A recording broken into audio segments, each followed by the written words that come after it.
Bonjour à tous, au sommaire, l'Alpine Vision GT 2.0, la stratégie future de Renault, du nouveau pour les usines PSA de Sochaux et Mulhouse. Pour finir, découvrir un hors-série amusant Auto Plus avec Astérix.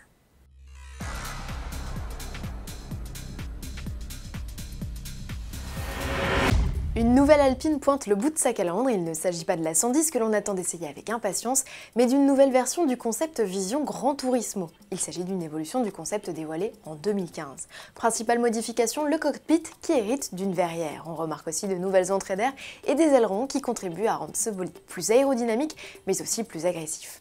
Le nouveau modèle, dont on attend les détails techniques, est téléchargeable dans la démo jouable de Gran Turismo Sport, disponible jusqu'au 12 octobre. La sortie officielle du jeu est, elle, prévue le 18 octobre sur PlayStation 4 et PC. Que nous réserve Renault pour l'avenir? Le constructeur a dévoilé son nouveau plan stratégique. D'ici à 2022, la firme espère atteindre un chiffre d'affaires de plus de 70 milliards d'euros, soit 40% de plus qu'en 2016. Pour atteindre cet objectif, le constructeur va désormais produire 80% de ses véhicules sur des plateformes communes. Renault espère ainsi économiser 4,2 milliards d'euros. Dans le même temps, la firme vise de nouveaux objectifs de vente avec plus de 5 millions de véhicules en 2022, une progression de 40% qui passera par un renforcement de sa présence en Russie, en Chine, mais aussi au Brésil ou en Inde.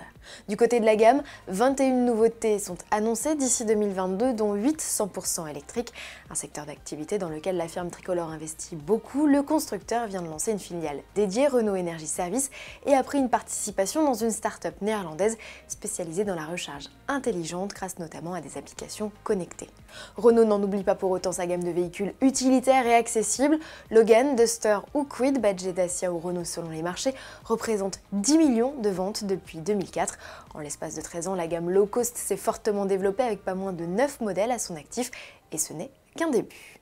Et à propos de production, PSA a annoncé du nouveau pour ses sites basés dans l'est de la France.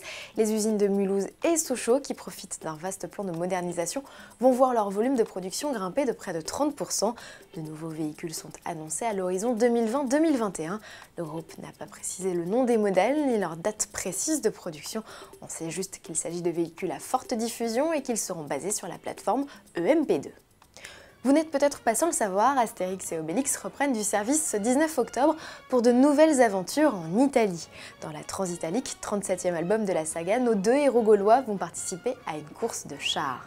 Bande dessinée où de nombreux parallèles seront faits avec l'automobile, domaine si cher à Albert Uderzo, l'un des papas d'Astérix.